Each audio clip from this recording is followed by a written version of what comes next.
It's Bigfoot Collectors Club with Bryce and Michael.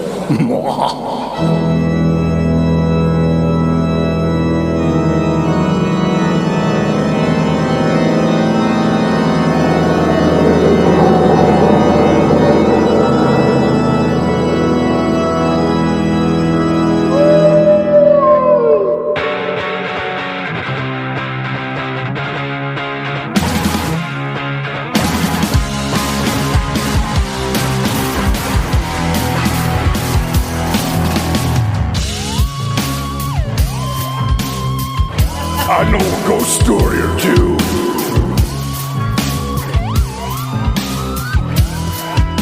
Let's do this. Yeah. What? Why do you always start every episode with yeah? Because it makes me feel good. You're becoming the Kool-Aid man. Oh, yeah. Oh, yeah. Bryce just told us something we can't share. Another top secret Suck it, project. fans. This guy is so full of mystery. Sometimes it's fun. Sometimes it's tragic. Yeah. But he does. The only thing he's told me is that he liked 311 when he was in high school, and then he gets mad that I keep bringing it up. That's all you need to know about me. That's the only thing I know about him because he won't share more about his life with me. Welcome back to another episode of Bigfoot Collectors Club, the show where we talk to amazing guests about their personal paranormal histories and share stories of high strangeness. I'm your host, Michael McMillan. With me always is your other host, Bryce Johnson. and our super producer, Riley Bray. and I don't want to, we just got to get right into it today because we've already been talking off mic for almost 24 minutes. You've already been talking. Today's guest is a co-host of perhaps my all-time favorite podcast. One of the men who inspired me to get my Disneyland annual pass, as well as discover the wonders of a magical place in Disney's California Adventure known as the Carthay Circle Lounge. He is an actor, writer, and a UCB regular that has appeared on Conan and The Late Late Show with our friend Craig Ferguson, among many, many other things. You can listen to him every Friday on his podcast about theme parks, podcast The Ride.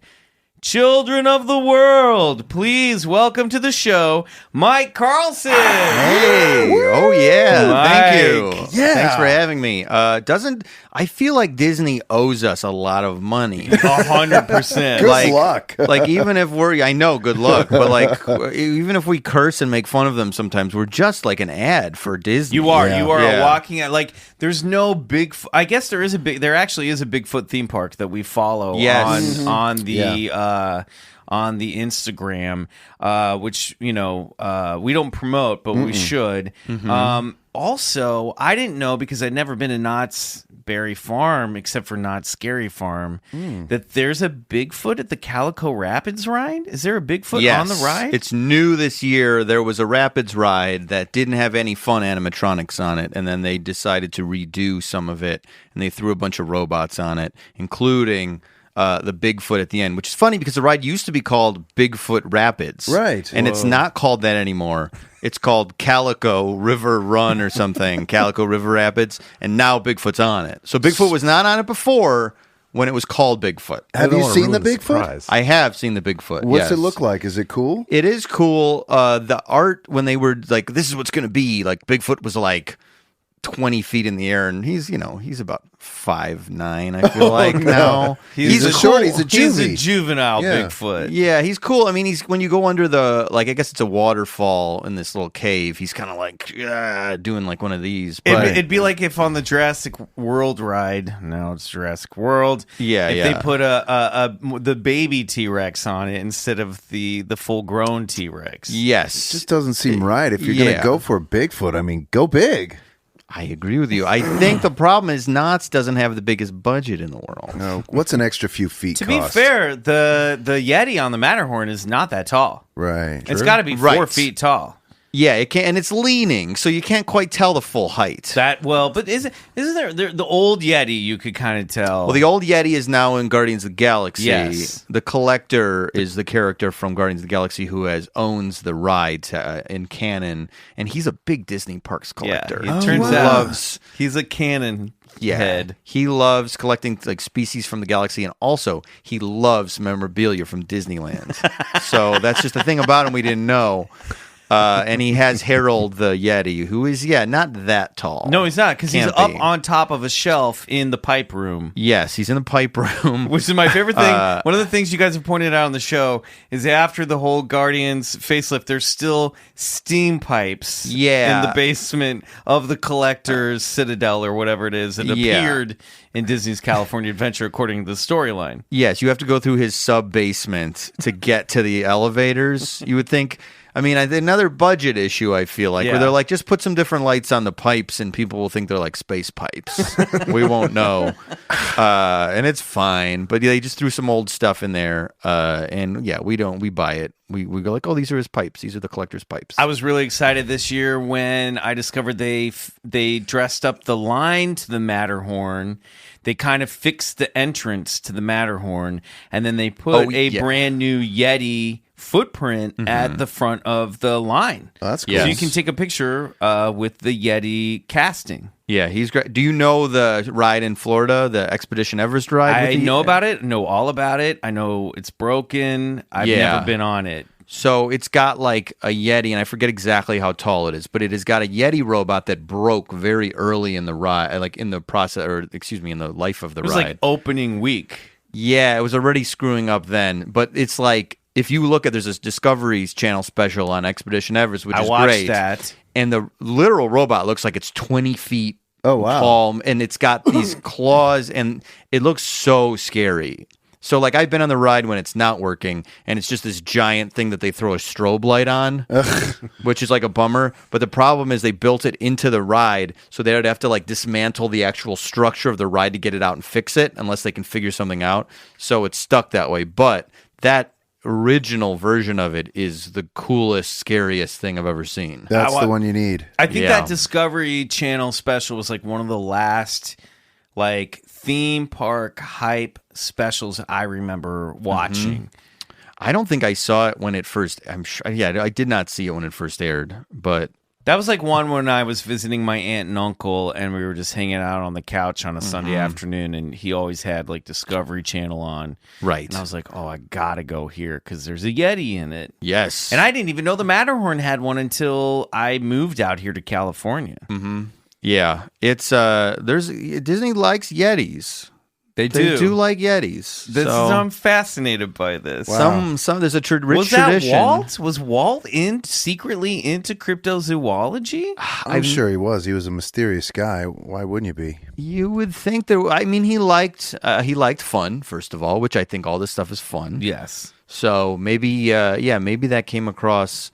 I wonder though. We haven't come across anything like Walt. He was certainly into the occult and the macabre. Yeah. To a degree. To a degree. I just rewatched Ichabod Crane the other night, and like he's really having fun with that headless horseman trying to take off his head. Yes. And there's a beautiful headless horseman statue right now in Disney's California Adventure. Yes. Outside the Carthay Circle. And this Oogie Boogie thing, is this new? Because I don't remember the Oogie Boogie party from before. Yes, it's new this year. They've moved. They usually have some sort of they call it a hard ticket event where they make you pay an additional fee to get into a Disneyland Halloween party. And they've moved it this year to California Adventure and rebranded it as Oogie Boogie's Bash. Well, I was just there and it's beautiful. I haven't done it, and I probably won't do it. I haven't been to the Bash, but the lights were pretty. Oh, the lights the last few years at California Adventure, amazing. I bet the purple you're talking about? Yes, I say their decorations rival Universal Studios. Yeah, for Horror Nights. Yes. 100%. Yes. I was just there the other night, drove down Saturday night by myself to buy Star Wars collectibles with my annual pass discount. Wow, is this how can I ask which ones? It's called Bigfoot Collectors Club. So they came out with the brand new the Triple Force Friday, right? And I found out that you could get a lot of those figures just down at Disneyland, like Poe Dameron's X-wing fighter was there, and I realized I could get that for $20 off. Yeah, that's a good point. So I was like, you can't afford not to buy that toy. I know You're losing money. So if you I don't got a buy lot it. of the vintage Missed collection, old school style vintage collection figures. Right. But I would like to get some more of the Black Series ones, but they're all sold out everywhere. So Is there one in particular? the Mandalorian, of course. Oh, right, because they released all those. Yeah. I But see. now your co-host Scott is a big fan of Rex, correct? Yes, I mean I am too, but yes, he's got the Rex toys. I got the Rex Did you toy get as the well. Rex Yeah, toy yeah. too? Did you get the Black Series one that came with the Droid 3-pack? No, I don't have the Black Series Rex. I have the original. I forget the '90s Rex that they sold in the parks. And you had the DJ Rex. I just have the full DJ Rex and that one. Scott's got, I think, all of them. I think he has all of them. And there's Funko a Pop Rex too. Yeah, there's a Funko Pop. All right. Well, anyway, we should move on. Sure. But let's just start Pen Pal. A Pen Pal program. Sure. Okay, great. I just wanted to ask one more thing because we are doing right now, it's October and we're in the middle of our Halloween escapade here on Bigfoot Collectors Club. Are you a Halloween guy? Because I hear you like haunts now. Yes, I've always liked Halloween. But last year, we were invited to go to Knott's Scary Farm by Doug Barnes of the Season Pass podcast. If you like theme park podcasts, that's another one. And I was sort of determined to get into the actual haunt thing. Because were you scared of haunted houses before this? Yes. Real or entertainment wise? Yeah, both. We all three of us on the show didn't do horror nights ever, and I thought, well, the podcast is a good time for me to grow. You know, it's a good time for me to add a new thing to the things I like. So I'm really not even that into like scary movies, and I was like, well, I should change that too because it has all the stuff I like, mythology.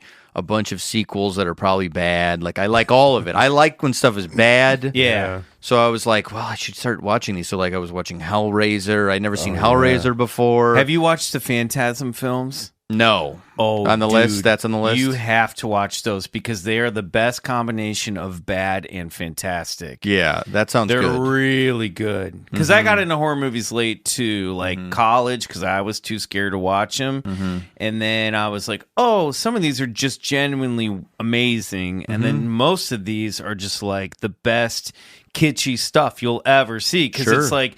They're just trying to. Most of these movies are just like thrown together. Yes, I've been in some of these movies. Sure, like you know what I mean.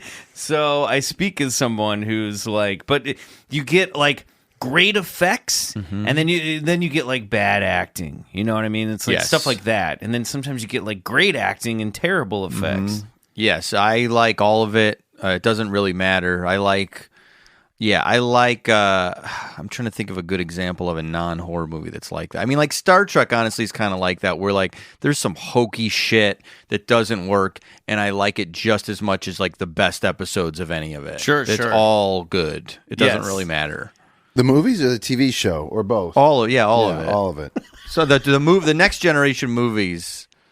Which I've seen like every other one. I was not a huge Star Wars fan, never a big Star Trek guy.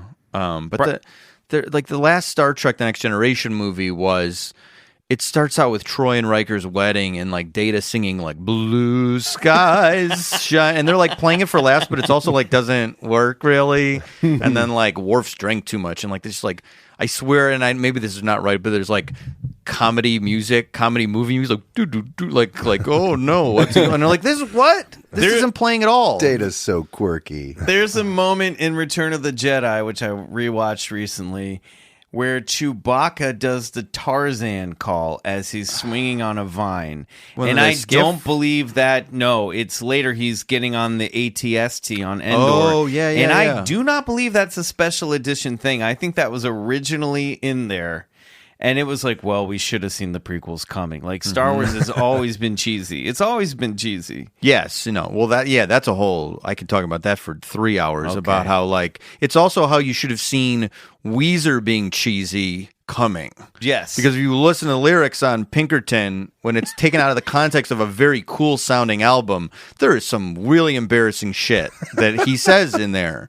So it's like You're right. like good. He's like shaking booty, making sweet love all the night. That's embarrassing for like a young white guy to say. Yeah. And like we should have seen that coming with all the embarrassing shit that they've done. This is what happens when nerds are making entertainment. Yes, Like half of it's cool and then half of it's like socially maladjusted. Yeah. Yes. Fair. Yeah, Yes. accurate. And all Weezer actually falls into the category of what I just said, where it's like some is great and some is horrible. Yep. Yep. Like most things in life. Okay. It's true. So let's move on with the show. We have, of course, today some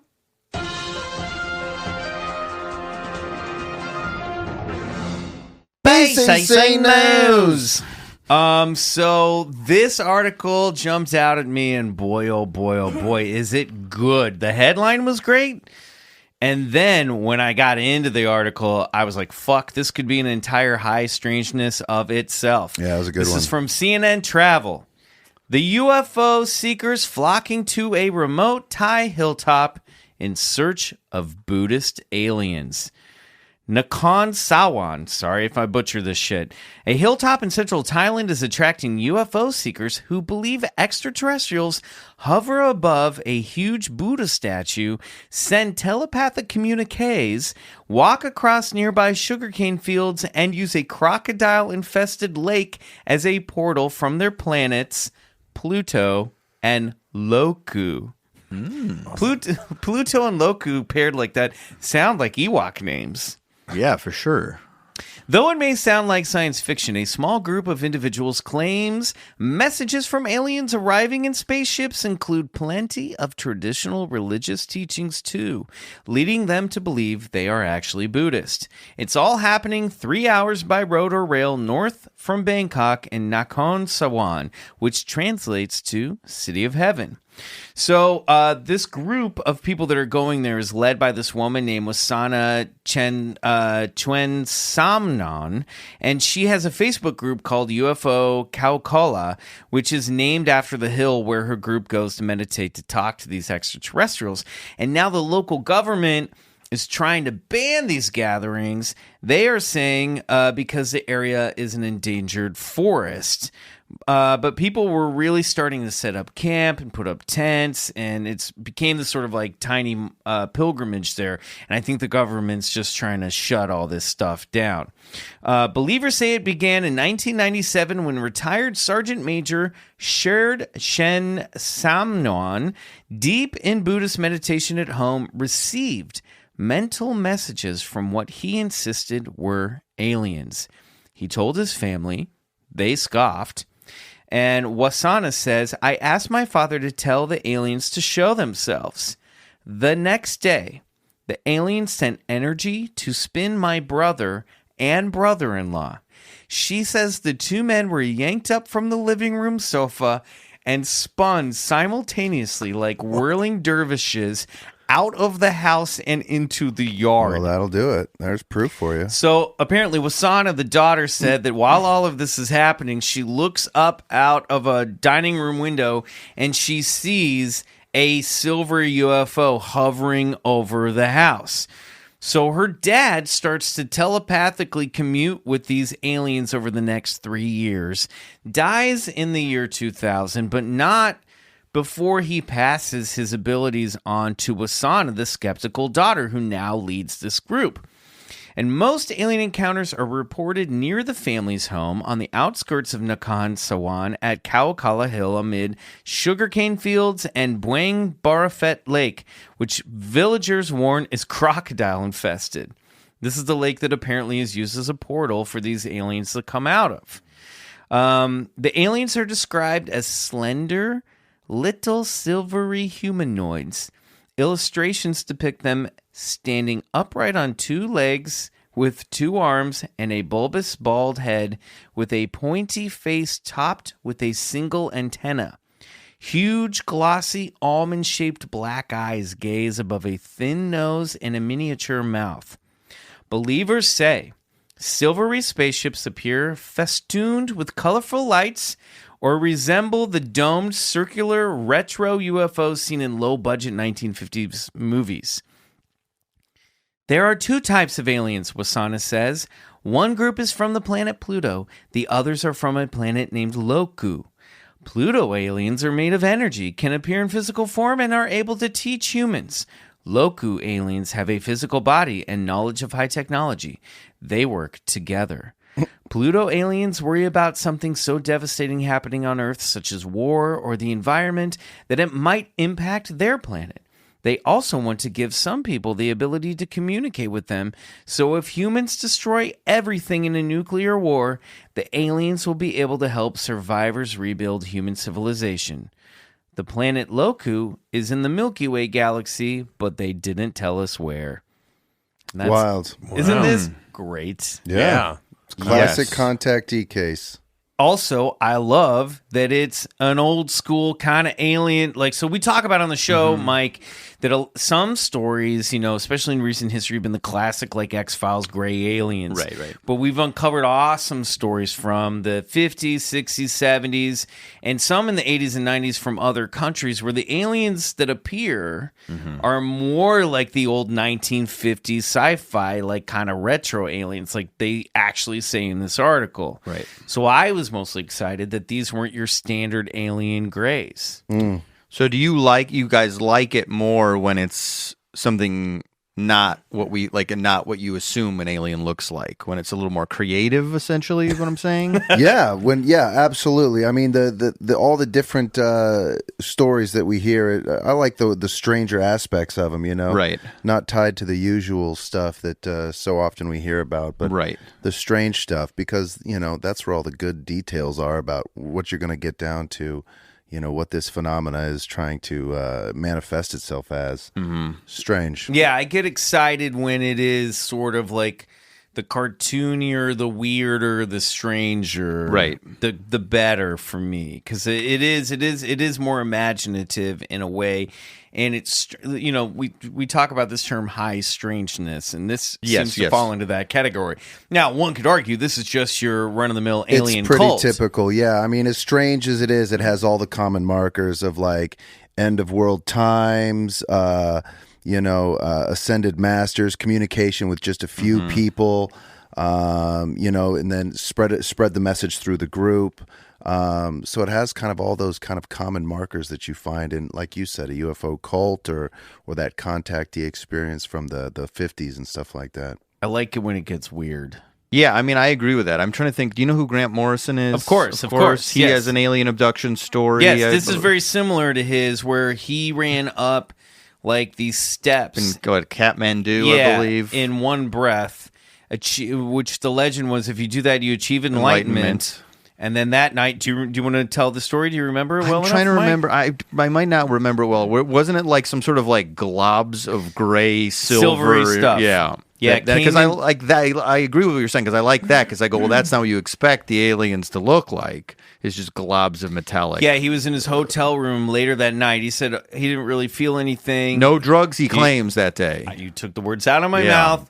And then these globular silvery orbs, Bryce, came into the room and downloaded this information in Grant Morrison's head. That's wild. And then started to communicate with him, and they were like, where do you want to go? Yes. And he said, take me to Alpha Centauri. And they'd like beamed him around, and he was like floating around this planet that was like, had this massive civilization. You could see the lights from all the cities down there. And that comic inspired a lot of what happens in the Invisibles. which I've told you got Yeah, to read. you gave that to me. I That's did, an I did, incredible I did. comic. Yeah. All right. If we keep going down this path, we're going to start talking about old Ken Mitch Rooney and our mighty Mutanimal It'll friends. happen again. So, what do you think about this, Mike? You see, my whole thing with all of this stuff is like it's fun, but I feel like sometimes I'm fighting with my own brain to try to like either pick it apart or just have fun with it. Because I think even just hearing like, okay, it's a like anytime there's an organization, I get skeptical a little bit because there seems to be things to gain from an organization. Like if you're a head of a cult, you would whether there's even money transferred, you get like a little bit of fame, whether it's local fame or not. And you get, adoration, whatever. Secretive knowledge. Yeah. So Group like sex. that whole thing. Group sex. Don't 100%. forget I mean, the I'm group. just saying. No, Yeah, you're 100% yeah, right. So all of that stuff actually starts to make me a little more skeptical of a story like that. Well, this will back you up. So the article ends with a Buddhist scholar, Viranut Rojananara, Viranut Rojana Prapa, who has a PhD in philosophy and religion from St. John's University in Bangkok, tells CNN Travel, "We don't need to know if it's real or not. If it's a fake story or it's reality, Buddha taught us that that maybe the one who says that he thinks he can directly speak with the alien or he believes he hears them. But it's not useful. It doesn't matter if he hears the alien or not. It does not help us for experiencing nirvana. We do not say if it is right or wrong if the human can speak to the alien. But please listen carefully. Most of the situations are only illusion." Interesting. Yeah. That makes sense. I'm kind of down with who cares if it's real or not. It's probably not. It's like... Yeah. I kind of almost like that because I feel like when Grant Morrison talks about any of his weird experiences, he's a little bit matter of fact about it, which I appreciate because he's not like, you need to believe me. And he's Scottish, so he wouldn't sound like that, but he's very much like, this is my experience. This is what I'll tell you. This is where the facts of it, and here you go. So I almost kind of like that. It's not like he's saying, well, maybe it's not true. He's just sort of, I don't know, it feels like less pressure, and that makes it feel like less pressure too. Yeah. Because also it's like, we've all had like weird stuff, weird dreams, and like at the end of the day, it doesn't really matter exactly what it was. Half the time I can't understand what real people are trying to tell me. Yeah, you're getting a feeling. You go out on more. a date and you're like, I don't know if this person likes me or not. Yes. You know what I mean? So if you're talking to aliens and getting something out of it, why not? Yeah. Just don't hurt anybody. Don't hurt anybody. Don't manipulate anybody. Don't maybe profit off of people looking for answers. Agreed. That would be nice too. But in general, like if you're like, I'm visited by aliens every night and it's fun and I'll tell you about it if you want. Yeah, like, I got some good stories. I'm just picturing you on a date with a Buddhist alien trying to figure out if it likes you or not, just sitting across the table. Believe me, I would. I'd be like, oh my God, I honestly thought this was the one. I don't know. I thought she would be, out of all of them, the one. Yeah. But, all right, we're going to take a quick break. When we come back, we got to talk to Mike Carlson about his personal paranormal history. Oh, yeah.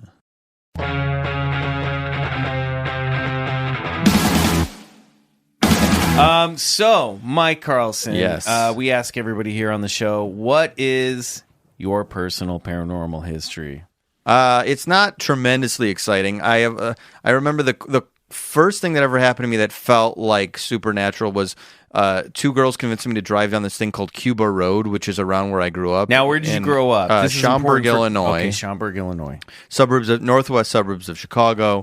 And there's like an area that doesn't have any lights, and it's by, of course, an abandoned mental asylum. Or maybe not even abandoned, actually. I think it's just like, it's kind of a scary part of town. So like I was maybe like 20, too old. We drove down the road, and it's like all these signs like... Again, this was very brave for you at 20. You were still very scared of haunts. Very scared of haunts. This is, 14 years before I broke that fear.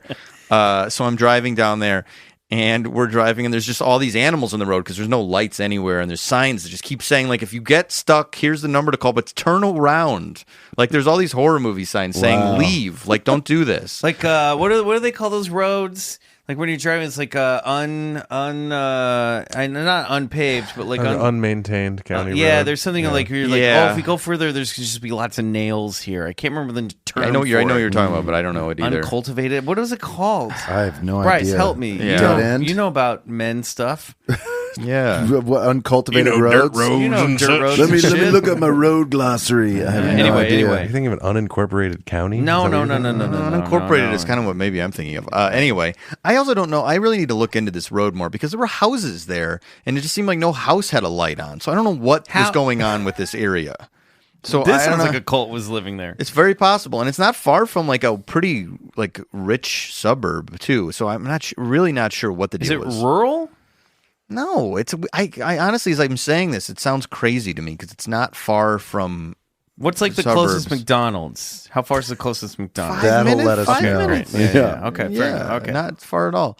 So we're driving, and like you're just seeing like animals, and you're seeing things everything's scurrying or whatever. And so like I am stressed out, and there's two girls just screaming in the car for no reason, like just for kinda fun.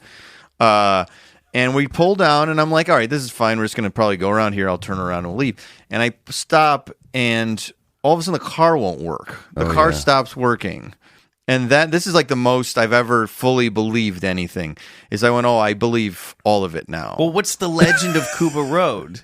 That it's a mental asylum. There's escapees. There's ghosts everywhere. Yeah, that they'll fuck with your car. Like they'll fuck with you. They'll fuck with your car. And this is what kids have been telling me for years. This is what like when you get your car, like at 16. Kids were doing this immediately, and then they would come back with. Did some it just story. stop out of nowhere, or did you stop it and then try and turn it back on and it wouldn't go? So it just stopped, and this is in my panic brain. It's just like not going, and it's like the engine's revving. Oh shit! It's just not moving, and I'm like, what the fuck? How is this? And I believe in Dracula. I believe in the Wolfman. I believe all of it's real at this moment. And I turn the car off and on, and I'm like, we're going to die. We're dead. Ghosts are real. We're going to get killed. And then, of course, I look down, and one of the girls had knocked the car into neutral. And I was like, oh, okay, of course. And then I You were put like it in about to drive. get the challenge of the Ghost Rider. Right. Yes, I was about to like commit a ritual suicide. One of you have to go. But I mean, no joke. I truly was like, yep, it's all real. Everything is real that I've ever heard. And yeah, so that's sort of the first thing I thought in the moment. Just that was. fast, it all went away after it went back into That's all it drive. takes. Yes, None of it's real. Yeah. there's plenty of times where it's like you realize how quickly you could lose your mind. Right. It's like if you've ever had like horrible turbulence on a plane for like 45 minutes straight, you go, oh, this is it. I could see where maybe if I had 20 more minutes of that, I think I would come out of this different. We had turbulence on our flight from Salt Lake City to L.A. Yeah, it was a little bumpy. And I was quietly panicking and looking back at these guys, and everyone's just having a great time. Oh yeah, I don't remember I that. can't handle that shit. Yeah. If it ever I gets too hate bad, it. I always look right into the eyes of the stewardess to see if there's any You hint look of for panic. yes. Yeah, that's the secret. Yes, that's similar to when I'm in a pro wrestling show and some guy dives out of the ring and I can't see exactly what happened. I look at the eyes of the fans, and if they all are like, I go, uh-oh. But if they're all like, yeah, I'm like, all right, he landed it fine. Whatever happened is good. The one time I was on a flight, I swear there was horrible turbulence, and I looked to my left and there was an I would just say an old woman, and she made the sign of the cross to me. Oh yeah. And I was like, oh, that's it, I guess. We're done here. toast. She's like wearing old timey clothes. And you're like, this is it. translucent. She's dressed like the granny on Sylvester and Tweety. Yeah, yes, yeah, exactly.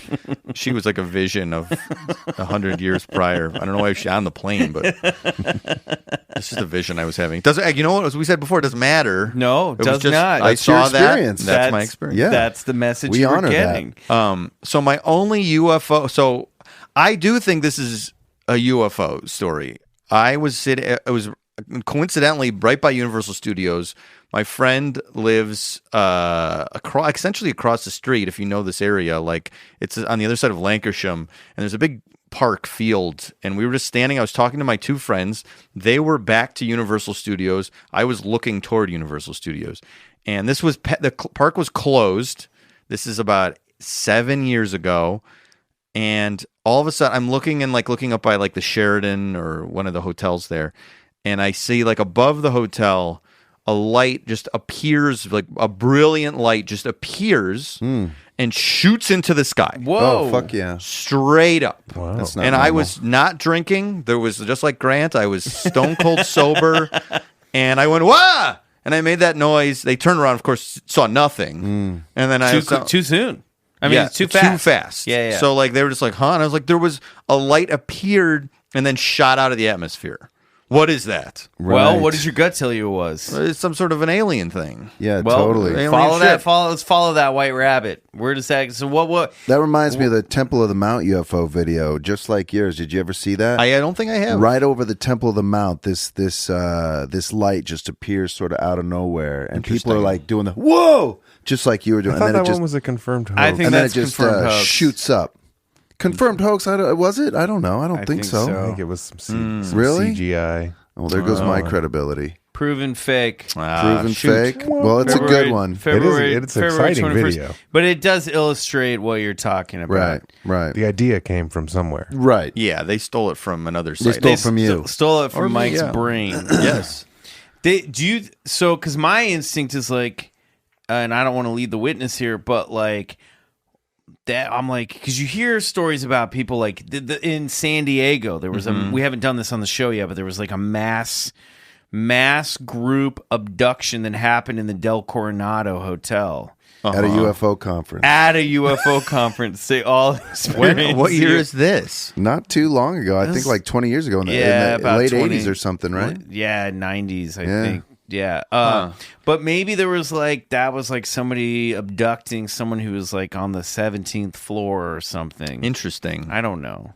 I don't know. My But feeling. they all recalled the same experience. But They all, for mostly the same experience. Yes. It's like we'll talk. I think we're talking about this in another section. Dan Aykroyd. There's We'll New talk York. about, we can talk about all this Sure. now. There's a New York. Like he has this. There's some like what you probably know this. Linda Bryce Napolitano. Yeah, that's right. She was abducted, She was out of abducted a outside- high-rise yeah. in New York City. Uh-huh. And multiple witnesses saw a craft carry her in a beam of light along with 3 small alien humanoid creatures over the Brooklyn Bridge, I believe it was. Is this the same incident where he says he was called to the window, or is that a different moment? this is a Dan different Aykroyd. Okay, one. so This did not involve Dan Aykroyd. Right. okay, because But most this of my UFO stuff does involve. Okay, good. We will talk about that. Aykroyd. But I want to say real quick, because Yeah. I do want to talk about the Dan Aykroyd Sure, stuff, because we're fascinated by it as well. Is follow that thought down the trail. You think it's some sort of alien thing. What would it be to you? I mean, what my basic brain would put together is I feel like it was something that maybe cloaked. Maybe all of us. It was basically like time to leave. Right. And now it's there's probably expending so much energy that's when you're gonna at least see some hint of the energy. So it makes itself known, shoots away because it has to. It's a tremendous force needed to shoot something out of the atmosphere. How high above the hotel was it? It's a good question. Was it on? It wasn't like on the roof. No. I'm picturing it on the roof. Okay, It so was it's far above it Okay. when I at least noticed the flash. okay. Do you think it was a physical object or like a psychic entity? Well, this is it's a good question you bring up, because I also, with any of this fun stuff, I also think our brains are so dumb and basic that there's This so is the second much. time you've said you've had a basic brain, and Mike, you're smarter than Thank that. you. I It is appreciate what you're exquisite. saying that. I appreciate you saying that. I'm just saying humans in general. Like, I think we're really only I'm sure somebody has an actual percentage of this. We're only actually observing 5% of what was actually around us at any time. Like, we I can think only Bryce has some understand. stats on that. Yeah, it sounds right. I don't have stats, but yeah, you're right. Our brain basically serves as a filter to eliminate a good majority of the Yes. information that we're taking in. Otherwise, we'd all be crazy. Right, because we can't handle all that information at once. So Right. we're like, there's just probably entities all around us at any one moment. So yes, it's very possible that like I'm seeing some crazy amount of energy, psychic or otherwise, leaving the Earth. Yeah, it's I don't crazy know. that you're the only one that saw that. Did anything strange happen after that? Or Nothing. That was it. Okay, just a singular event. Yeah. What happened when you told your friends about it? They were like, "Oh, that's crazy." Anyway, Right, totally. they weren't like, "Let's get in the truck. Let's go over there." And I know that feeling too well. Yeah, I've been there. yeah. And So- sorry. No. I was just gonna say, and like that doesn't. I'm not crying UFO ever, so like it's Right. not like they're like this again. Right. You always see a UFO. Not true. I don't. Yeah. Growing up as a kid, were you like, did you read books on the subject? Were you like was for example your only exposure to Bigfoot at Knott's farm or the Matterhorn? You know, like, Yeah. where were you getting your cryptozoological and paranormal and UFO lore? I mean, it's coming from. We were talking about Ninja Turtles. It's coming from probably all the IP. If we have to be clinical Great. about it, it's probably coming from that. Where it's like, I wasn't reading books just on Bigfoot or aliens, but I liked. Well, there's a turtle comic with Donatello and the classic gray aliens from the Archie Yes, comics. yes, there was. That's very cool and haunting, and They it's, found their way to you through popular culture. yes. So yes, when it was like when I started watching like specials on it on whatever channel, it's like then I'm like, oh yeah, I like this stuff because it's just been put into it's been baked into everything that I like. Were you, because you're a few years younger, you might be around Riley's age, but were you watching X-Files? Were you too Yeah. young? Okay. I haven't seen all of X-Files, but I think I came in a little late. But yes, I was watching X-Files. I did watch like Nickelodeon Are You Afraid of the Dark, which is some That's of after my that. time. Yeah, I watched that. Yeah. Yeah. So like some of that X-Files I liked. You're Then like you're of the R.L. Stein generation. You're of the Yes. Goosebumps. Yeah. Yeah, but it's interesting with like we hit a wall within a year or two of it, and we knew that like this was like he was shitting these out in a weekend because it was like he's using the same like, and then something jumped out of the bushes, and then like the next chapter was like, but it was only Mary, Right. Yes. and like it's like didn't this happen in the last book? He's using like Mad Libs just to get Yeah. him down. We didn't have Goosebumps, but Bryce and I had Choose Your Own Adventure. Oh, yeah, those- And I yeah. think those are one of the amazing. first ones is about the Yeti, you know, so Sure. it's just like there right away. Yes. I also the Choose Your Own Adventure Mario books, which I was obsessed with. Excuse Oh, me. wow. There were books that I should look on eBay now because I couldn't even get a hold of them. They were already out of print when I found them. They were like, choose your own adventure, go to the certain page, like go down this warp pipe or go down or like bash this block or whatever. And I was obsessed with those. That feels like it's written for children whose parents wouldn't buy them a Nintendo, and they could have like sort of experienced the Yeah. multiple choices. You want to play of- Mario? Read this. There's your Mario. Yeah. I don't know why There's your those warp parents zone. talk like that. Yeah. Because they do. That's how we talk.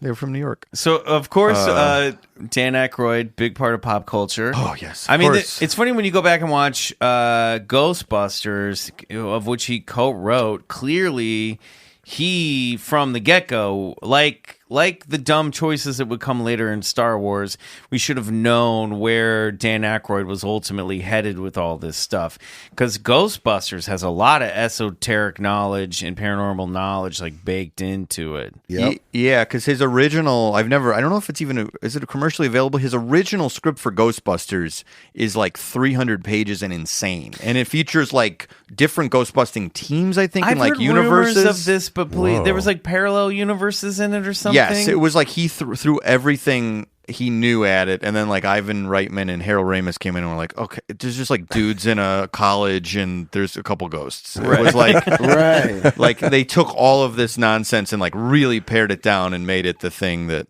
Oh, it I is. never knew that. That's wild. And he has like And other. it was called Ghost Blasters, I think, originally. Is it that was, right? Yeah, Yeah, something it was like that. something different than Ghostbusters. and it was like Belushi and Eddie Murphy John Candy was supposed to be in it. or yeah. Candy. Yeah. And I was always confused because as a kid, there was also the 70s show Ghostbusters with a gorilla. The real And a guy Ghostbusters- named Jake. yes. And then they Tracy- turned that into a Tracy. Yeah. The gorilla. And then they turned that into an animated series. And then the Ghostbusters that we knew had to be called the real Ghostbusters. Yes, and I loved both of those cartoons as a child. So did I. Yeah. Big time. Also, a little trivia for you, Ghostbusters trivia. Did you know the animators screwed up Ray and Venkman? And originally, the character that was drawn to be Venkman, Peter Venkman, was the one that ended up being Ray. Really? Yeah.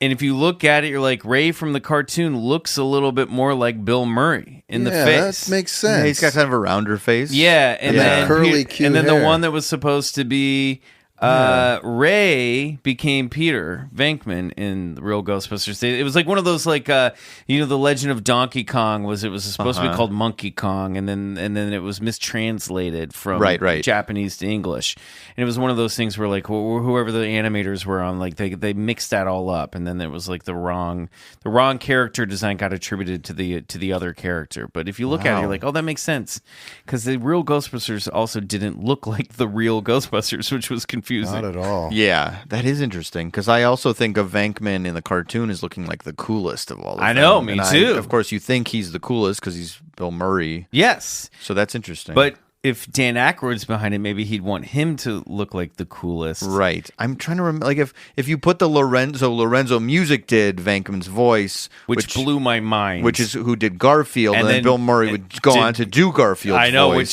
fucking blew my mind when that happened. But I wonder if you put his voice in that other character, if I would be like, well, that guy's the coolest. Because it also, yes, because he was that guy's voice was the coolest. Mm-hmm. And also, if you look at Ray from the real Ghostbusters that was originally intended to be Venkman, he kind of looks like a human version of Garfield.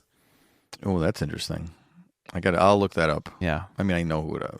I'll look into it. I'll think about it. When That's you what I'm trying to say. you file Ponder the on restraining order, just I will back off. Just so you know. It would be funny if like that last thing was the bridge too far. Where everything else, I'm like, let's keep talking about turtles and stuff. And you're like, here's the comparison between Ray and Garfield's face, and I was like, too much. Whoa, dude. I'm out.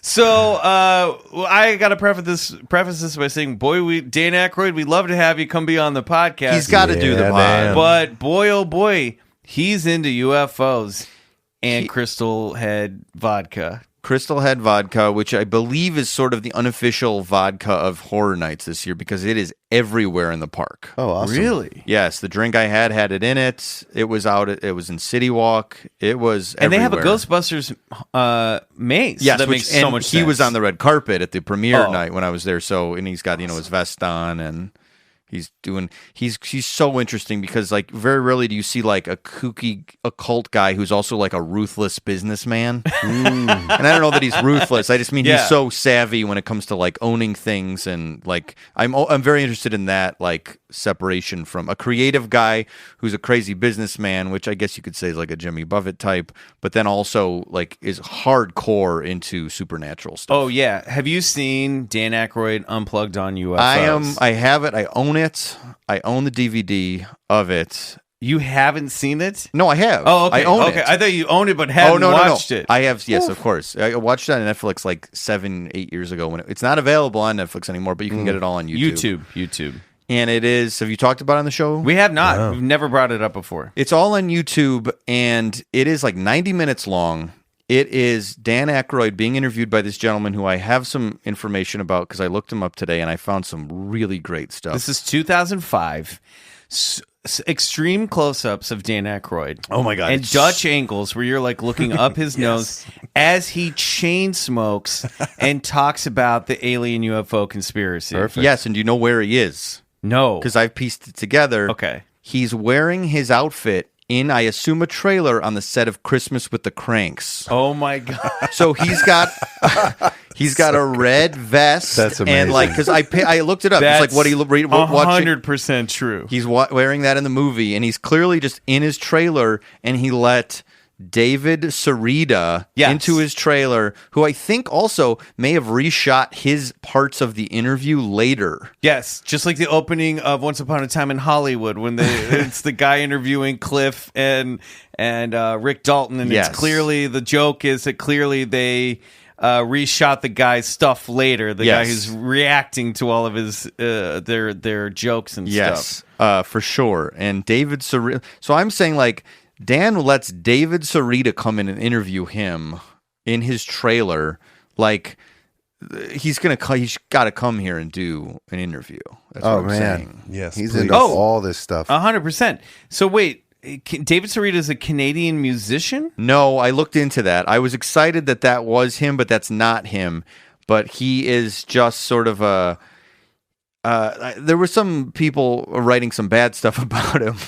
But he right now is selling different spiritual technology on a website, which is what I got really excited about. Sounds He's legit. selling you ultimate quantum pendants, quantum super pendants. Bryce's sold. phone just Yeah. came out. I'm Quantum ordering. super pen. What? Lightstream gem acupuncture lasers, Lightstream aura coils, DNA activation meditation, quantum meditation frequencies, and here my favorite of everything that's on the website, the Staff of Moses. Oh shit! What the fuck Only does one that do? available. How do I not have that? Reality bending ancient technology decoded, and it says, imagine wielding the power of Moses in your hands.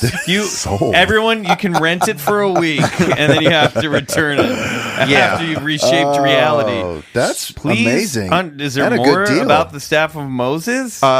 Also, did Moses have a staff? Part Yeah, of the of Red course. Sea was a Gandalf dog. had a staff. He didn't pose Yeah, Moses had a staff. with Yeah, the and it looked staff. like this. Yeah, dude, you know the. Is Yeah, the staff Moses- wearing a cowboy hat, or is that a pine It cone? does look like a In cowboy hat. Moses' will, he left his staff to David Sarita. That's what he made That is very clear. Is there a Sick. pine cone at the head of that staff? What is that design? Kind of, it is. It looks Because the kind of pine like cone it. is associated with the pineal gland, Yeah, the third sacred eye. knowledge. Yeah. Ah, a it little does. bit, That's yeah. looking- Oh, that's an open kind of a pine lotus cone. vibe. Yeah, it's a Yeah. lotus. But there's a free webinar, and honestly, I just was like, let me look this up really quick before so I haven't watched. How much is the staff of Moses? Well, this is what's unclear. It doesn't really have a price on it. The other Well, things of course are not. It's priceless. Yeah. It's a soul contract. This is David. I think you could get David on the show for sure. Oh yeah. Look at those dreamy eyes. So yeah, it's just there's almost too much to unpack on here.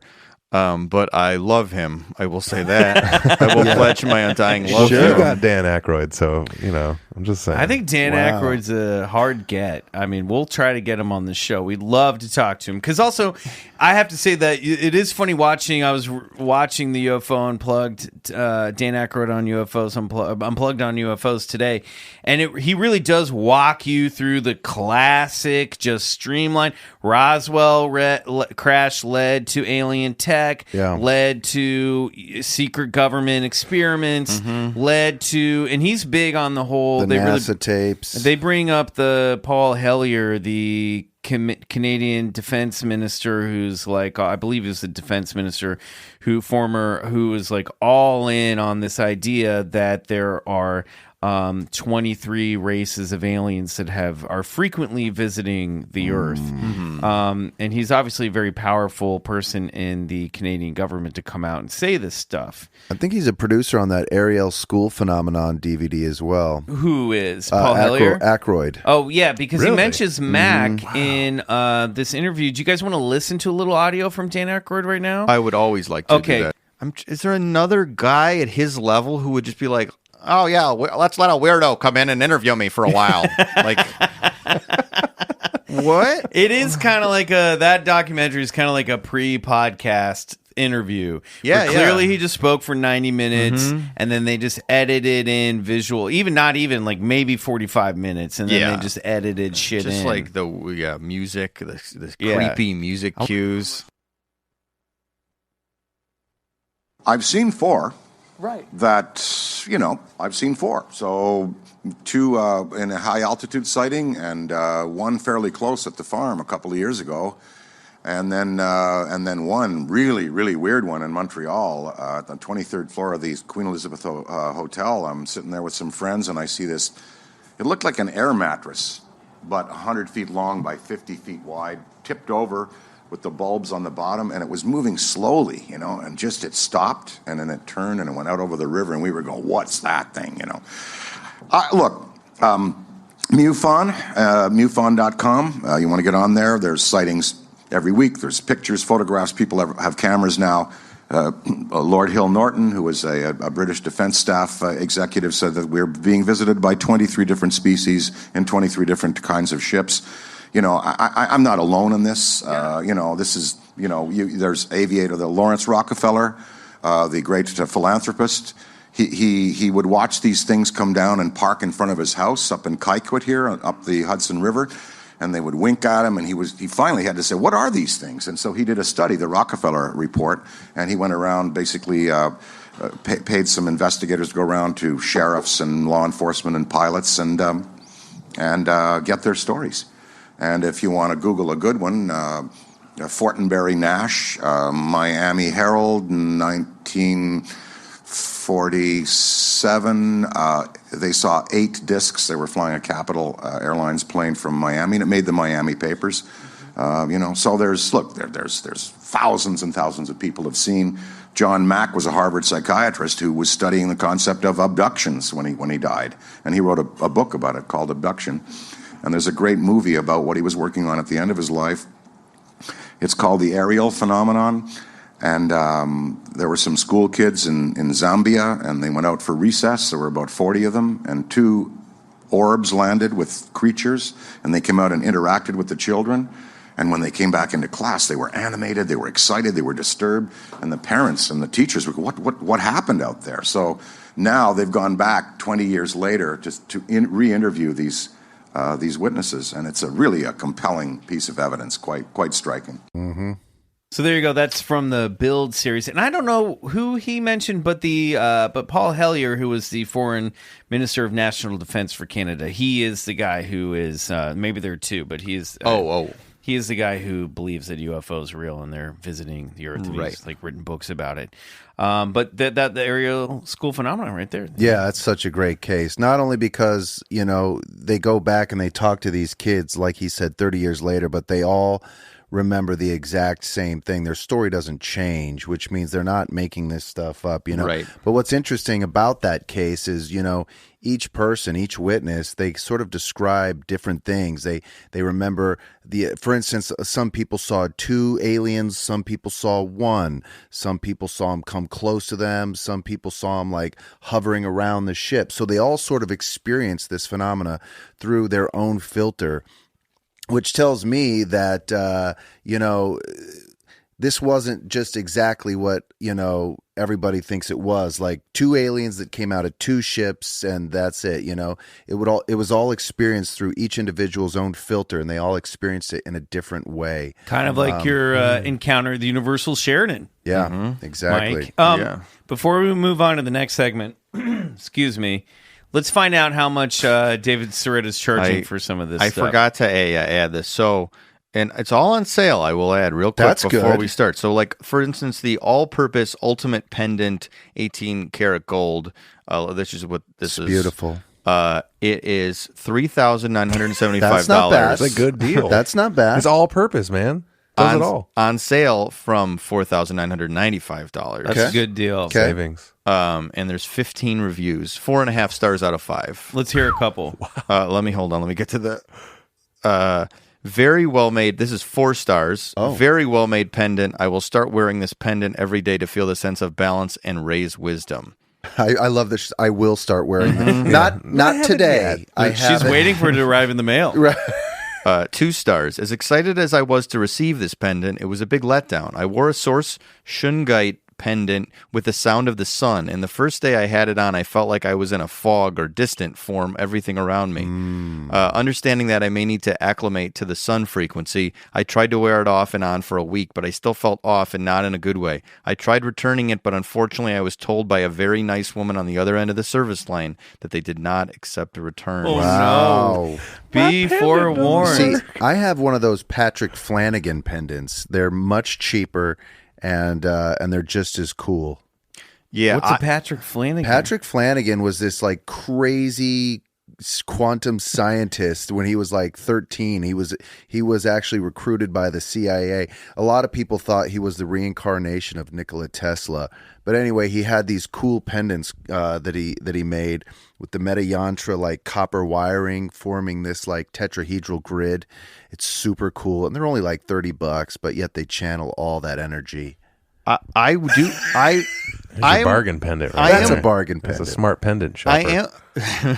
I am goofing on it, obviously, a little bit, but I do want to say that, as we were saying before, it doesn't matter what it is if it's giving you something, because like I have a room full of toys, and if I'm really analyzing what those are, it's the exact same thing as that. No, listen, I goof on it. Yeah, you just put the nail on the head. It's the energy that it's all comes down to belief and intention at the end of the day. Don't think that I haven't thought about buying Jabba the Hutt's His Katana barge. sail barge, Because I've for seen the over picture. $1,200. A friend of mine has it, and I haven't wearing seen it it around my neck. Yeah, So you acclimate to your sun frequency. Yeah. I mean that review just told me, honestly, just taught me that I don't know enough. I have more work to do. Yes. I have more work to do to Yes. understand half those references. Yeah. I have Okay. to pay for those. Did you find out how much the Staff of Moses was? That's what I Well, really. this is unclear because the Staff of Moses is like you have to look up there's a seminar about it. So I'm not sure if he's actually selling the staff or he's like selling the secrets of the staff. What was interesting about Moses' staff, if I recall, is it was made out of acacia wood. Acacia wood was this sacred wood that supposedly This back is in stuff you got in your Lutheran school. this is back in biblical time. No, they didn't teach me that at Lutheran school. Lutherans. Fucking Lutherans. But no, and apparently acacia wood is heavy in the material of DMT. So yeah, Interesting. Cool. you know, back in biblical times, it's thought to be considered that perhaps, you know, Moses might have been, you know, on some of this DMT from the acacia plant. Interesting. You know There's that tree right outside the studios? DMT tree? Did we talk about that? Is that right? Some Australian guy told me that when he was here. What? Yeah, he's like, we yeah, gotta they're like all over boil Australia. it down, and then we gotta drink some tea. Well, that'll, God. like, The problem is- that like paralyze the enzymes in our stomach. The problem so that we is- can receive it. That's right. You have to find an enzyme I know my inhibitor. shit. And that's why, you know, in Ayahuasca. yeah, that's why they use ayahuasca, because it combines two separate vines. The vine of the ayahuasca plant has the enzyme inhibitor, allowing that DMT to be taken orally. And then you shit your brains out. And then you go Yeah. to another dimension. wow. But with you have the necklace, you don't need any of that. You're Yeah. nuts. You just you're just good. you're good. You're good. There's a webinar that you can sign up for, and like there's one tomorrow, there's one Wednesday. So those are supposedly I have free. a feeling there's one any day. I want to maybe sign up wanna for sign- it, You but I should just do don't want to it. give a phone number. I don't want to I'll call. sign I'll up. do it with you. Yeah, we'll sign up with you. Yeah. Okay. Or We'll wait, no, come I up guess with a phone number. I guess I don't have to give. I think maybe I just have to give an email. All right, Maybe let's I'll do talk it. off mic. We'll figure it out. Listen, if he's been vetted by Aykroyd, I think we're golden. Yeah. Yeah. Yeah, I mean Dan that was Aykroyd. 2005. A lot can happen in 14 years. True. That's true. True. So we don't know. Someone else will tell us. All right, Mike. There's a game we like to play with our guests. Rapid fire. Mm-hmm. It's called Bullshit. Or believe it. I had the Dan Aykroyd video up. It took me a The second. I was a bit timing. behind, too. The timing has never been right with That that. was get it. awesome. One day we'll I get it. thought that was perfect. I liked it. So I'm going Yeah. to go down a list of phenomena. If you're into it or open to it, you say believe it. If you're not open to it or think it's stupid, you say bullshit. Okay. All right? And this is our special Halloween month themed one. So some of these are a little bit more kooky and fun. Okay? I like the Halloween version. On your mark, get set, ghosts, Believe it. UFOs, Believe it. Bigfoot, Sadly, bullshit. angels, Bullshit. vampires, Bullshit. shadow people, Believe it. Loch Ness Monster, Believe it. alien greys. I don't, like a standard. Yeah, I believe it is my instinct on that. Werewolves, Bullshit. parallel universes, Believe it. zombies, Bullshit. shapeshifters, Believe it. heaven, Bullshit. hell, Bullshit. Yeti, Bullshit. the mummy's curse, Bullshit. astrology, Bullshit. ESP, Bullshit. witches, Bullshit. demons, Bullshit. Atlantis, Believe it. Mothman, Want to believe it, but bullshit. reincarnation, In a sense, believe it. the devil, Bullshit. the apocalypse, Believe it. Halloween, believe it. Okay, great. Wow, that was really good. I got a That was couple. great. There were a couple I didn't. In maybe a I'm sense, wrong about. reincarnation. What do you mean? I think like it's all energy, so it's like we're all just recycled. Yeah. Okay. So like that's kind of it. Not in I don't think in like a sense of like and then I'm a frog maybe, but I do feel like it's all You just might be. maybe. I mean, I could be part of a frog. Right, It's all right. just transferring energy. Right. I kind of think our consciousness is an illusion. Okay, what do you mean by that? That's interesting. Unpack that a little bit. I kind of think that everything that I think like, because there's a debate of like soul versus body. Mm-hmm. I sort of think the soul is really just sort of our brain has contextualized everything that we're going through. Okay. And that the feeling of like soul and maybe otherworldliness or being able to leave your body, like that's Is all it just the sort of a byproduct? manifestation of your physical form. Okay. So I feel like maybe we're not completely conscious. It's a little bit of an illusion. I know Okay. that's also sort of a catch-22 to even say. No, but totally. I like that thought, though. It's That's So cool. I actually believe the opposite, that consciousness, in fact, creates matter, and consciousness makes the brain. And, there's some incredible work on reincarnation done by a guy named Dr. Ian Stevenson, who researched about 1,000 different child recall cases where these kids between the ages of 2 and 6, they have these incredible past life memories that can be verified. Actually, they in a lot of these cases, they'll go back and find the person that this child thought that he was. And it's incredible when you read the literature. You are really left somewhat baffled and befuddled at the idea that there must be something here. to some degree, though, I'm not discounting honestly any of it really, even if I say bullshit. But it does make sense. Like if you tape over a VHS tape that has stuff on it, Right. Say like Teenage great Mutant Ninja Turtles analogy. Christmas special. Right. Why Yeah. would you ever do that? of course you wouldn't. But it's Right. like since we've all been, yeah. So like if you tape over, like you get little like hiccups in the tape, and you get like little flashes of the past thing. So like that makes sense because like it's also like.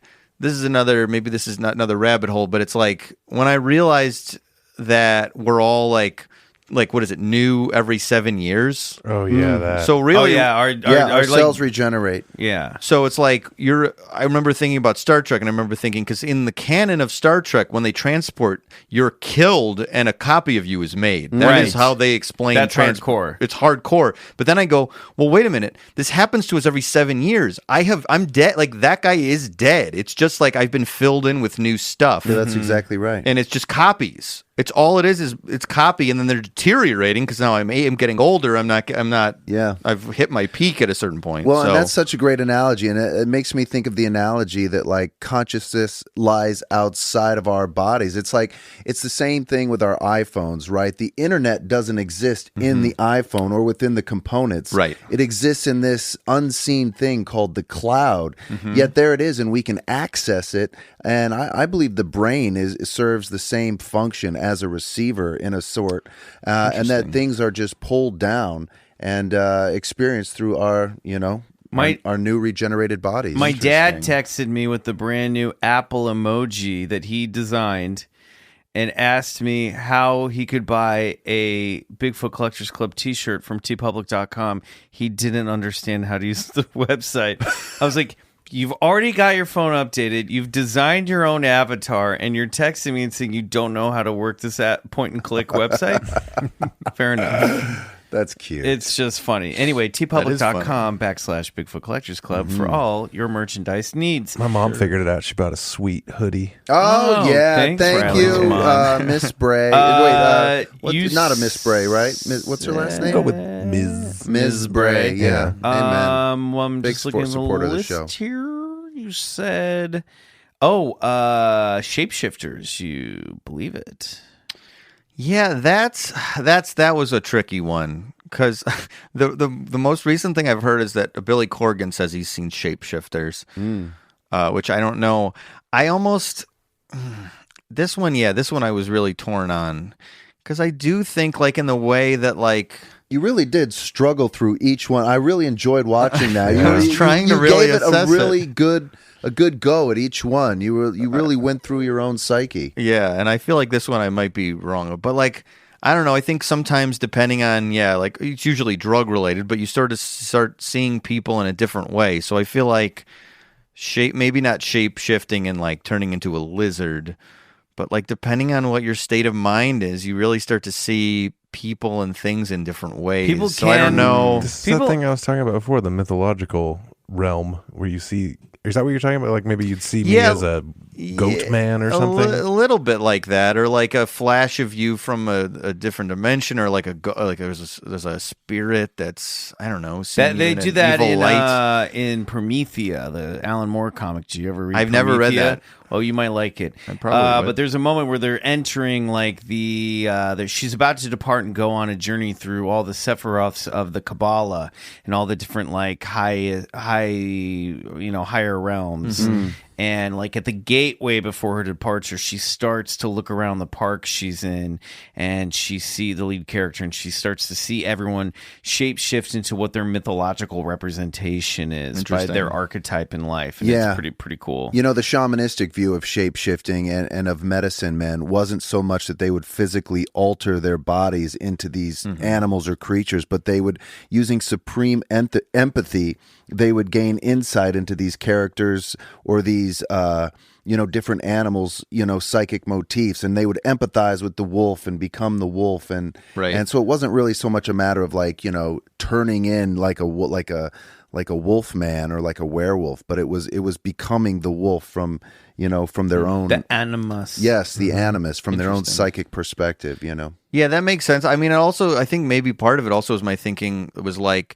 We're all like a lot of different personalities in a lot of ways. They're like maybe little slight like variations on a theme, but it's like you're different with your parents, you're different with this person, you're different in public. My voice is higher with strangers generally. It's a little lower, but I know like they're like, here's your drink, and I go, oh hello, thank you very much. I'm like, where is that? Who's that? Yeah. I mean, the fact that you're speaking with a dulcet baritone right now makes us feel like we're already friends. Yeah, I mean, I feel very comfortable. So like you're getting a deeper, like a very like relaxed. I just sent you 3 more emails.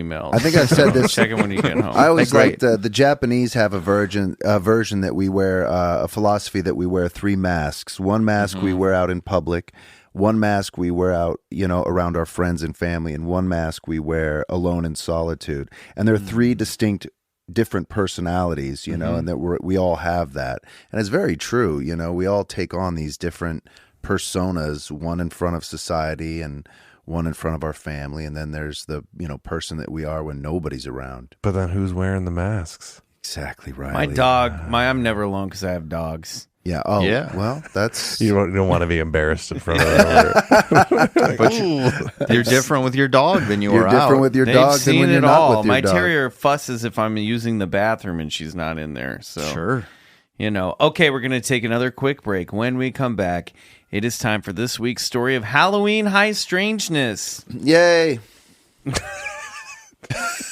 Oh, yeah. Bryce is Did that not sell excited it? to share No, this. I'm excited. I'm Your excited. yays have been hollow. God. Yay.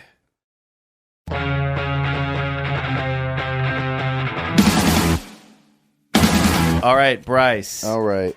What are you bringing in today? Oh, Okay. Mike got a little startled that a new instrument was literally his. Well, here now I see that it's I see the pad, but I thought it was words with friends for a second. I was just casually doing that on the side. I was like, I don't know, maybe.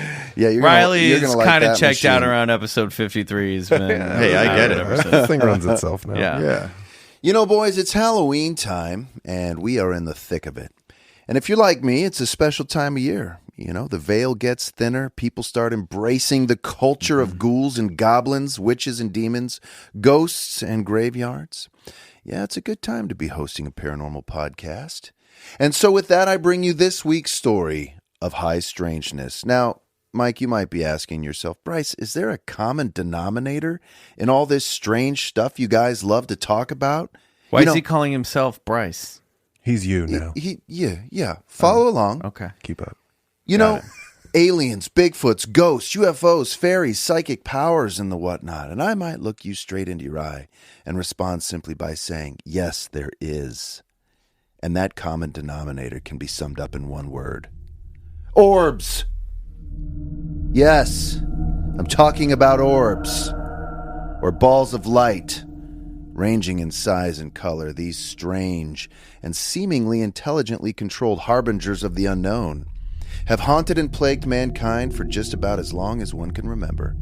Good orbs, bad orbs, and all the in-between. Tonight we open the door to explore just what in the hell these tiny balls of light are and what you should do if you ever come across one. Long ago referred to as the will-o'-wisp or ignis fatuus, medieval Latin for fool's fire. A will-o'-wisp is a strange sphere of light that adorns the atmosphere, often seen by travelers at night, especially over bogs, swamps, or marshes, and frequently spotted in graveyards where they are referred to as ghost lights. This strange phenomenon is known throughout much of European folklore by a variety of names, including Friar's Lantern, Hobby Lantern, and of course, the Jack-o'-lantern, and was said to mislead travelers by resembling a flickering lamp or lantern.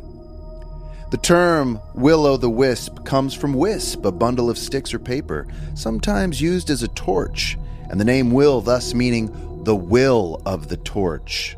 Cool. Folk belief attributed the phenomenon to fairies or elemental spirits. Now, the term jack-o'-lantern, or jack of the lantern, is the American equivalent to the will-o'-wisp, and were often called spook lights, ghost lights, or orbs. It was the Irish who brought the tradition of carving pumpkins into jack-o'-lanterns to America. But the original jack-o'-lantern was not a pumpkin. Pumpkins did not exist in Ireland. Ancient Celtic cultures in Ireland carved faces in the turnips and squashes as part of their autumnal celebration on All Hallows Eve. And so they would place an ember in them, not only to ward off evil spirits, but to light the way home for the good ones. I'm carving turnips this year. Fucking carve some turnips. Dog. Go old school. Yeah. An old Irish folktale from the mid-18th century tells of Stingy Jack, a lazy yet shrewd blacksmith who uses a cross to trap Satan. One story says that Jack tricked Satan into climbing an apple tree, and once he was up there, Jack quickly placed crosses around the trunk or carved a cross into the bark so that Satan couldn't get down. But these lighted lanterns aren't just to be found in fairy lore or around the time of the autumn equinox.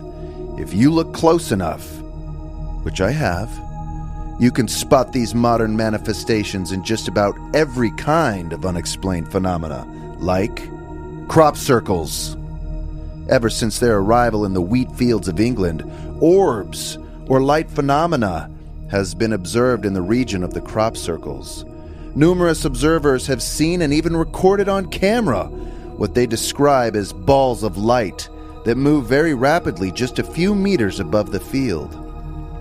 These are mysterious sources of light, whitish, independent of any material object, operated by an apparent intelligence, sometimes preceding the creation of a crop circle, begging the question of these crop circles. Are these crop circles created by these luminous balls of light? Yes. I'm impressed by how many times you said crop circles. Crop circles. One sentence.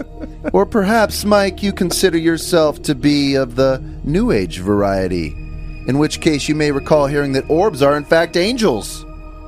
White orbs appear more often than colored orbs, and that makes sense because according to the website learnreligions.com, guardian angels travel in white orbs, and guardian angels are present with people more than any other type of angel. If a guardian angel appears to you inside an orb, it may be to simply encourage you that you are loved and cared for. Or it may be to inspire you to have faith when you're going through challenging circumstances. Well, that seems all well and sweet, Bryce. But how do I know I can trust these orbs? How do I know they're not dangerous? To which I say, you don't. You don't know. Skinwalker Ranch, northeastern Utah. A ranch so perplexed by a variety of phenomenon, it's been hailed as the paranormal Disneyland. But of That'd be all, a good episode of Podcast to Ride. Yeah, really. there You you should go. do that. That's for you. But of all the strange occurrences, none were as malevolent as the orbs. Yes, the Shermans who own the property reported frequent sightings of colored orbs, specifically yellow, red, and blue. The strangest were the luminous blue orbs. Terry the rancher and owner said they gave off a crackling sound and provoked terror in nearby viewers. One night, Terry and his wife Gwen saw one of the blue balls approach a horse, spooking it mightily. The orb then came near the Shermans, seeming to inspect them. Later, they said that it looked as if there were two blue fluids inside the baseball-shaped sphere.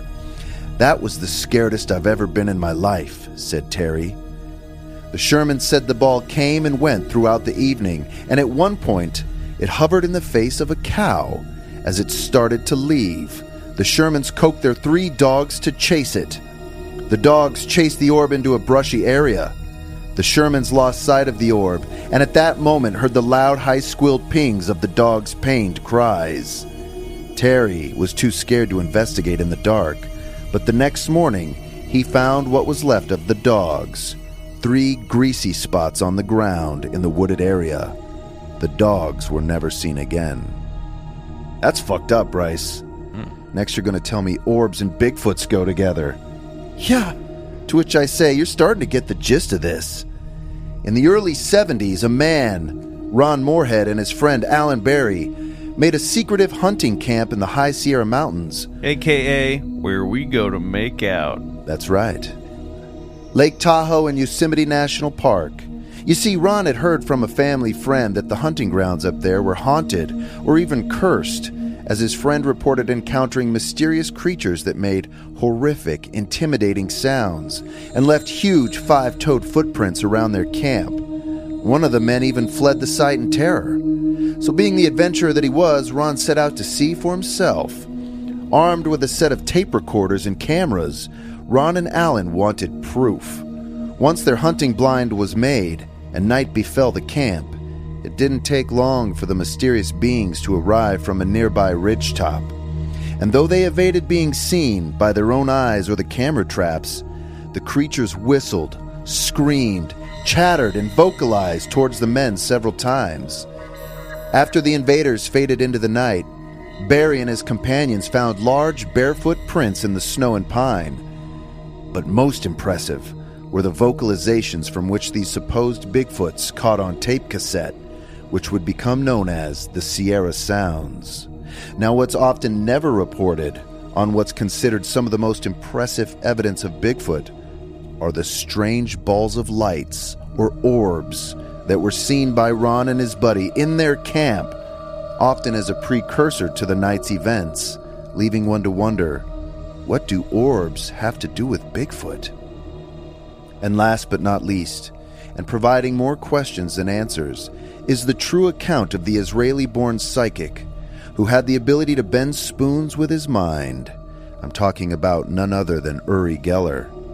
Doing a series of classified psychokinesis tests for the CIA, conducted by a group of nuclear scientists who all had top-secret Q clearances, Geller would amaze and astonish. In the first test, high-quality lasers were fired at a target. Could Geller interfere with the beam? The second test, the scientists placed magnetic computer cards in a lead container and sealed it. Could Geller affect what was inside? From a declassified document, we find a quote from one of the scientists. The magnetic pattern stored in the iron oxide layer of a magnetic program card was erased. But what's more interesting is that each morning when the scientists came back to work, in keeping with the nuclear clearance security protocols, the scientists were required to report anything unusual that had happened overnight. That led to a huge problem. Several of the nuclear engineers reported seeing things they could not explain. These included items flying across the room, lights flashing, a 6-inch ball of light rolling down the hallway. One scientist reported seeing a flying orb, and another scientist claimed to have seen a large raven perched on a piece of his furniture inside his home. In other words, classic poltergeist activity. So disturbing were these revelations that 2 of the nuclear scientists quit their jobs. The scientists had apparently perceived the incidents to be some kind of bad omen or message that they were not supposed to be working on nuclear weapons development anymore. They have a webinar that you can. Yeah, 3 times a day. Next 3 And days. now they make pendants. Could Geller's psychic abilities have been the cause? I don't know. And we've only just scratched the surface here, folks. So whether a ball of light descends from heaven to intervene in the lives of the common folk in biblical times, or whether an extraterrestrial uses a white plasma ball to stun its victim, orbs can be found just about everywhere. The question is, why? What are these things? Where do they come from? And why did they kill that poor man's dog? I don't know.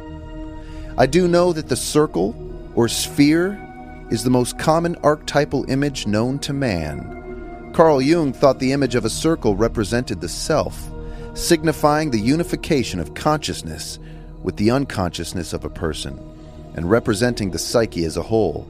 So when we encounter an orb, like I did on Halloween night 2 years ago, What? it represents a place where anything can happen and where the trickster reigns supreme. I'm doing crazy eyes. Orbs. Great job. Thanks, man. Tell Mike and the listeners who don't know about your own encounter with the jack-o'-lantern on Halloween. Yeah, I could do better. I'll show you the video. It's on my phone. 2 years ago, I was trick-or-treating with the fam. I have 2 kids and the wifey. And up ahead, like I was in a neighborhood in Studio City, and I see this orange pulsating orb. It's not too high. I mean, it's only like, I would say 20 to 50 feet above the house that I'm looking at. And I just fucking stop and I'm like, guys, what is that? And the kids look up and they're kind of like, oh shit. And my wife looks up and she goes, okay, let's go. She was over it. She was like, we got to nope, keep not indulging this, She's Bryce. like, I asked her last night, researching this story. I was like, do you remember that orb we saw on Halloween night? And she's like, I guess. That would be the Halloween that we launched the podcast. Yeah. It's the inaugural yeah. orb. And she was like, I guess. And I was like, what'd you think of that? I mean, what did you think that was? And she's like, who cares? It's just like, I do. I I have was a like, show I about do. it. I know. I'm trying to have a conversation I with know. you, honey. I'm like, aren't you curious as to what that was? Not in the least. But I will show you a video. I'm flipping through my videos right now, and I'll post this on the Instagram link. You can just hit play. But that's the orb I was talking about. Yeah, that's exactly what it is. Just an orange, circular, spherical orb with some sort of, it looks like a plasma center or something. Now, it wasn't a lantern. It wasn't like a Chinese lantern, because I was staring at this thing for what seemed to be like 3 to 5 minutes. Yeah. The kids me- trick-or-treated without their father that night. No, they were right next to me, and I was just trying to make sense of what I was seeing, And it's interesting, like, I guess like the 6 months before or a year before, I would often see like these white, I guess you could call them orbs in the sky. And, I take my kids to the park and get bored, and I would just like look up in the sky, as I often do. And I would find these sort of like white balls. They just look like white balls. And they're not satellites because they're not moving in one straight direction. They're not stars because it's daytime. And what would hint me off that these things were strange is that they would sort of lob around the sky and stop. And then they would move on again and stop. And you would get this sort of feeling that there was this transmission that was taking place, that that it was aware that you were aware of it. That strange relationship between object and Observer. an observer. Yeah. So yeah, orbs, man. Mike, what the hell are orbs? What are orbs? Well, I think right now it would be tough to convince people of orbs, because like I feel like everything now is just like, well, it's a drone. Right. That's what you get. If it's like, well, it's at night, it's a drone, and that's just what the light looks like. It looks circular or whatever. Absolutely. So it's hard to tell with these drones everywhere. Because look, I saw the Harry Potter show up at Universal, and they made a friggin' deer out of a bunch of drones. That was amazing. Which is really cool. So it's tough. I like the idea of the orbs, but stuff like that, I feel like I've looked up videos like that look similar to that, and then everyone's just like, it's a drone. But I mean, I don't know what you. I've never seen what you were describing. Drones with the are white going to thing. become the deep fakes of the paranormal world. Yes. Yeah. Yes. So like as drones, I guess as they get maybe more sophisticated, you could put a more sophisticated looking thing on it that looks cool. There's a haunted creepy. hotel in Lawrence, Kansas, where KU is, called the Eldridge Hotel. And on the 5th floor, I believe it's room 506, they claim there's a portal to another dimension in there. There's a famous photograph in the lobby of the hotel where they have, like, it's Christmas time, and someone was taking a picture of the lobby, and the elevator doors were open. And you can see people clearly in the picture, but there is a shadowy figure standing in the elevator that's not a blur. It's like something that you look at it immediately and you're like, oh my gosh. But we went up to the 5th floor. This is my sister and Dave Keith, friend of the show. And my cousins, I think, were there. And we just were like ghost hunting a little bit and looking around. And I took photos on my old digital camera. And I got, in a couple pictures, a bright blue orb that it wasn't like a mote of dust, because it moved through 3 or 4 pictures and had a trail of light behind it. You could see the tracer of this thing moving through. That's the only real... Like, hands down, okay, that to me was an orb and not like a particle of dust or something that I've seen. I'd have to dig those photos up. I don't even know where they are. But I mean, there's some crazy videos online, and I have a friend who's experienced, like, he has a family too, but these orbs just like going in and throughout his house, like really? Oh yeah, just like floating around and then going through the walls. He's a guy who has experienced all kinds of strange shit. And just, I'm aware of drones and this thing. Are you? I am aware of drones, and I can tell you personally that this was not a drone. Like I said, it was only 20 feet above a house. It doesn't that I was right look next like to. a drone. No, and I didn't hear the sounds of those blades or anything like that. And one of the crazy stories is that Skinwalker Ranch thing. I mean, those as he tells it, those orbs that it just turned his dogs into viscous. I also don't like that he waited till the morning to find out what happened to his dogs. Well, I mean, he was so terrified, man. I mean, he was traumatized from all the incidences that happened on that ranch. Fair enough, but I'd be out in those woods. We hear it from alien invade, like not, but even as you'll hear, like in biblical stories, a white ball of light descends from the sky, and so it's like it's the most like quintessentially classic paranormal phenomenon. That's exactly right. That's exactly right. I like the spook light. Yeah. Spook light's a cool name for it. Yeah. Mike, any final thoughts? I mean, not really. Just I want to do that webinar, and I feel like I have a lot. I do think like I need to deep dive more in this topic. I feel like I've been only in the shallow end on it. Well, come to the deep end, my friend. You are welcome back here anytime. I will be back after deep diving. Great. We love it. This has been such a delight, Totally. guys. Oh, yeah, Absolutely likewise. amazing. Thank you for coming on the show, Mike Carlson. Definitely check out Podcast The Ride. Yep. Where else can people discover your orbs? Oh, I don't know. Twitter, I guess. Fat Carlson, PhatCarlson. I mean, that's on all the social media stuff. I think that's really all I have to plug at the moment. You're doing some live shows for Podcast. Oh, yeah, The Ride, that's aren't true. you? Is this coming out soon? This is coming out soon. This is middle of October. The 19th in Chicago, which is where I'm from, and I can't remember the name of the theater, but it's the Chicago Podcast Festival. There's the show Action Boys, it's John Gabris and Oh, cool. a couple other guys. They do High and Mighty as well. And then I forget. There's Aren't you going to Orlando to do And this then 5 days later, we're going to do a live show in Orlando. When are you in awesome. Orlando? We're going to be in Orlando. Oh, I don't know if I have to tell everyone my Okay, travel fair dates, enough. but we're going to be. The show is the 24th of Okay. October. We'll talk so off mic. We'll be around. We'll talk off mic. Sure, yeah. Okay. So that'll be fun. Great. Definitely check those out. Follow Mike on all social media. As for me, I'm McMills on all things. Please watch this season of Robot Chicken on Adult Swim. I wrote some episodes, did some voices. I also did the Dumb People Town podcast that dropped last week, so check that out. And Bryce and I are on the newest episode of Lizard People, which has just dropped or will very soon. Bryce and Riley, any plugs you guys have? Other than that, Nope. Spindrift tried to go on tour and we broke our van down. And Oh, canceled all the brother. shows. It was a huge bummer. well, that's too bad. Hey, But we'll guys, try again. We'll be back. Listen, we've been asking for these. Don't forget to send in your Halloween stories to BigfootCollectorsClub@gmail.com. Mark them Halloween stories. And if you can leave a voice memo, keep it under 5 minutes. Record a voice memo, send it to us. That would be great to actually hear your voice. If you don't feel like doing that, email us.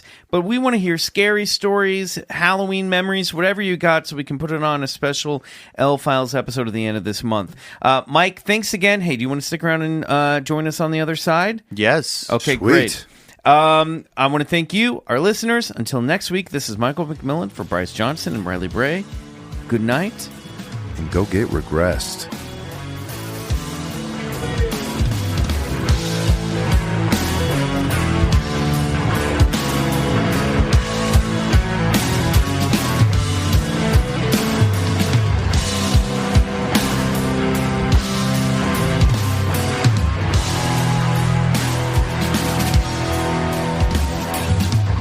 Bigfoot Collectors Club is produced by Riley Bray. Our theme song is Come Alone by Suneaters, courtesy of Lotuspool Records. If you like the show, please rate and review us on iTunes. It really helps get the podcast to more listeners. To support the show, check out our Patreon page at patreon.com/Bigfoot Collectors Club and unlock multiple reward episodes every month.